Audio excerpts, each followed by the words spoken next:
আসসালামু আলাইকুম। News live 24 এর পক্ষ থেকে আপনাদেরকে জানাই স্বাগতম। শুরুতে থাকছে গুরুত্বপূর্ণ একটি ভয়ঙ্কর চাঞ্চল্যকর তথ্য। বিএনপির ভাইস চেয়ারম্যান সাবেক স্বরাষ্ট্র বাণিজ্য মন্ত্রী ইয়াস ভাইস মার্শাল আলতাফ হোসেন চৌধুরী বলেছেন, ভারতের নির্দেশে বাংলাদেশের শিক্ষা ব্যবস্থাকে ধ্বংস করা হয়েছে। থাকছে বিস্তারিত। এদিকে থাকছে বাংলাদেশ জামাত ইসলামের আমির ডক্টর শফিকুর রহমান বলেছেন, আগামী জাতীয় সংসদ নির্বাচন হতে হবে আনুপাতিক হারে, কোনো নির্দিষ্ট দলের হাত যেন ভোটে না থাকে। থাকছে বিস্তারিত এবং সবশেষ জানিয়ে দেব। এদিকে থাকছে গতকাল মধ্যরাত প্রশাসনের প্রাণকেন্দ্রে সচিবালয়ে ভয়াবহ অগ্নিকাণ্ডের ঘটনা ঘটেছে। এই আগুন কোনো বিচ্ছিন্ন ঘটনা নয়, এর পিছনে ষড়যন্ত্র রয়েছে। পরিকল্পিতভাবে আগুন লাগানো হয়েছিল। এতক্ষণ শুনছিলেন সংবাদ শিরোনাম, এবার বিস্তারিত। বিএনপির ভাইস চেয়ারম্যান সাবেক স্বরাষ্ট্র বাণিজ্য মন্ত্রী air vice marshal Altaf Hossain Chowdhury বলেছেন, ভারতের নির্দেশে বাংলাদেশের শিক্ষা ব্যবস্থাকে ধ্বংস করেছেন স্বৈরাচার আওয়ামী লীগ সরকারের সাবেক প্রধানমন্ত্রী ফ্যাসিস্ট শেখ হাসিনা। এদেশের অর্থনীতি থেকে শুরু করে বিনষ্ট করেছেন ধর্মনীতিও। এদিকে পটুয়াখালী মির্জাগঞ্জ উপজেলার সুবাদকারী সরকারি মাঠে প্রধান অতিথির বক্তব্যে তিনি এসব কথা বলেছেন। এদিকে অনুষ্ঠানে তুরস্কের প্রেসিডেন্ট কর্তৃক পাঠানো নির্যাতিত নিপীড়ন বিএনপি নেতাদের মাঝে উপহার সামগ্রী প্রদান এবং উপজেলার সকল জামে মসজিদ দায়িত্বরত ইমাম ও মুয়াজ্জিনের মাঝে শীত বস্ত্র বিতরণ করেন তিনি। এদিকে আওয়ামী লীগ সরকারের স্বৈরাচারী শাসন আমল থেকে জনগণের মুক্তির পর তৎকালীন সময়ের হামলা মামলা এলাকা ছাড়া নেতাদের প্রতি সমবেদনা সহ উৎসাহ উদ্দীপনা দেন আলতাফ হোসেন চৌধুরী।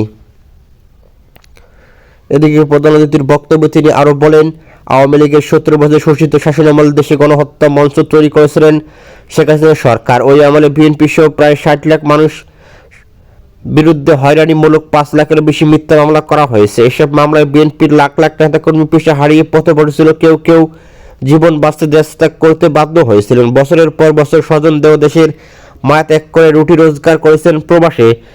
দেশে যারা ছিলেন তাদের মধ্যে অধিকাংশ জেলের অন্ধকার জীবন পার করেছেন, বন্দী জীবন। বছরের পর বছর সবাই নির্যাতনের শিকার হয়েছেন। এদিকে অনেক নেতাকর্মী লাশ হয়ে বের হয়েছেন জেলখানা থেকে।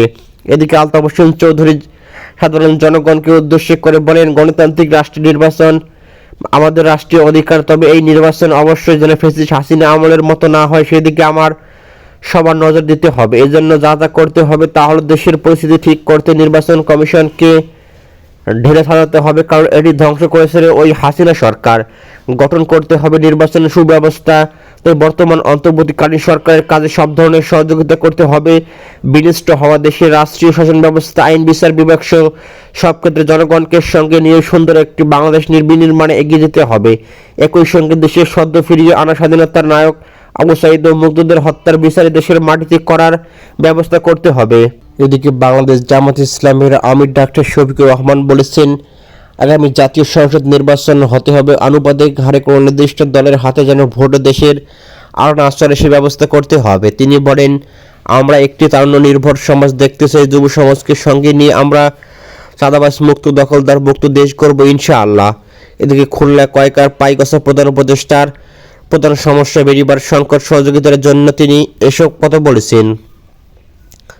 এদিকে তিনি অন্তর্বর্তীকালীন সরকারকে উদ্যোগ নেওয়ার আহ্বান জানিয়ে জামাতের আমির বলেন, আপনারা অন্তত শুরু করেছেন, জামাত দেশ সেবার সুযোগ পেলে আর কোনো দাবি করতে হবে না, বরং জনগণের সংকটমূল খুঁজে নিয়ে সমাধানের চেষ্টা করবে। দেশের যুবকরা বৈষম্যমুক্ত যে সমাজের স্বপ্ন দেখেছিল তেমন একটি সমাজ গড়তে তিনি সবার ঐক্যবদ্ধ সহযোগিতা কামনা করেন। এদিকে খুলনা কয়রা উপজেলার কপোতাক্ষ কলেজ ময়দানে উপজেলা জামাত ইসলামের কর্মী সম্মেলনের প্রধান অতিথির বক্তব্যে তিনি এসব কথা বলেছেন। এদিকে এর আগে তিনি পাইকারগাছা গদাইপুর ফুটবল মাঠে অনুষ্ঠিত পৃথক সমাবেশে এবং ডুমুরিয়া উপজেলার 18 মাইল পথসভায় বক্তৃতা করেন তিনি। এদিকে কর্মী সম্মেলনে জামাতের আমির আরও বলেন, মা বোনদের জামাত ভীতি ভয় দেওয়া হচ্ছে, কিন্তু জামাত দেশ সেবার সুযোগ পেয়ে নিরাপত্তা মর্যাদার সঙ্গে মা বোনেরা দেশ গড়ার কাজে অংশ নেবে। এদিকে সংখ্যালঘু শুরু বলতে কোনো বাক্য দেশে নেই উল্লেখ করে তিনি বলেন, সবাই মিলেমিশে দেশ গড়তে চায়। জামাত ইসলামী বিশেষ কোনো গোষ্ঠী নয়, বরং প্রত্যেকে আমরা একজনকে যোদ্ধা বলে উল্লেখ করে তিনি আরও বলেন, আওয়ামী লীগ আমলে 3টি নির্বাচনের প্রসঙ্গ তুলে জামাতের আমির বলেন, 14 সালের নির্বাচন ছিল ভোটারবিহীন, 18 সালে হয় নিশিরাতের নির্বাচন, আর 24 সালে হয় ডামি নির্বাচন। সুতরাং এমন নির্বাচন আর দেশ মানুষ দেখতে চায় না। তিনি আরও বলেন, ডামি নির্বাচন করে আওয়ামী লীগ 2041 সাল পর্যন্ত ক্ষমতায় থাকার স্বপ্ন দেখেছিল, কিন্তু দেশের ছাত্র জনতার মাধ্যমে আল্লাহ তাদের সেই অপসারণ থেকে দেশবাসীকে রক্ষা করেছে। আওয়ামী লীগ দেশের বিচার বিভাগ, নির্বাচন কমিশন, দুর্নীতি দমন কমিশন, এমনকি শিক্ষা ব্যবস্থা ধ্বংস করেছেন। মেয়েদের ইজ্জতের কোনো গ্যারান্টি ছিল না। এইসবের বৈষম্য বিরোধী ছাত্র সমাজের ফুটে উঠেছিল। এদিকে রংপুরে আবু সাইদের মতো অসংখ্য ছাত্র জনতার বুকে গুলি করে হত্যা করা হয়েছিল। আওয়ামী লীগ দেশের মালিক ছিল। এদিকে তারা দেশের মালিক থাকলে দেশ ছেড়ে পালাতো না। বাড়িওয়ালা বাড়ি ছেড়ে পালায় না, বরং ভাড়াটিয়া খেলাফি হলে ভাড়িয়ে যায়।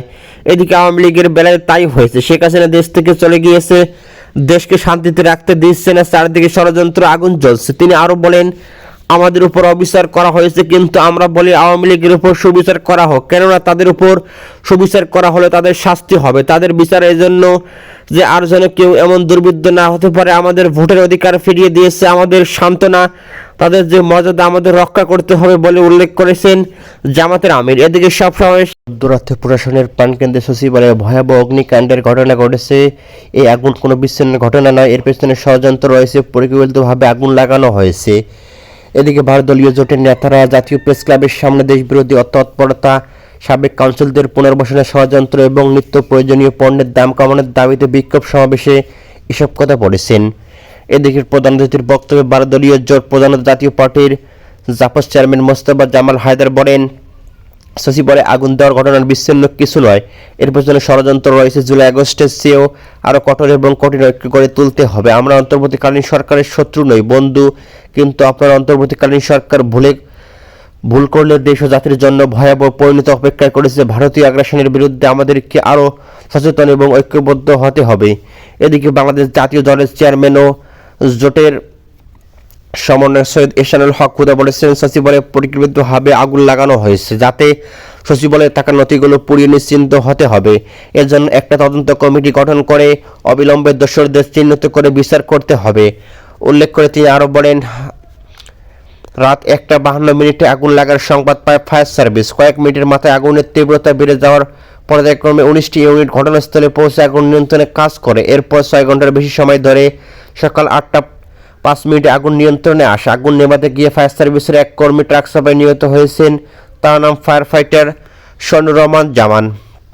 জানা গিয়েছে, সচিবালয়ে যে ভবনটি আগুনে পুড়েছে তার 10টি তলায় বেশ কিছু গুরুত্বপূর্ণ অফিস রয়েছে। অর্থ মন্ত্রণালয়, অর্থ বিভাগ ও আর্থিক প্রতিষ্ঠান বিভাগ, সড়ক পরিবহন ও সেতু মন্ত্রণালয়, সড়ক পরিবহন ও মহাসড়ক বিভাগ, শ্রম কর্মসংস্থান মন্ত্রণালয়, স্থানীয় সরকার পল্লী উন্নয়ন সমবায় মন্ত্রণালয়, স্থানীয় সরকার বিভাগ, পল্লী উন্নয়ন ও সমবায় বিভাগ, ডাক টেলিযোগ ও প্রযুক্তি মন্ত্রণালয়, ডাক ও পরিযোগাযোগ বিভাগ, এছাড়াও যুব ক্রীড়া মন্ত্রণালয়ের দপ্তর রয়েছে সেখানে।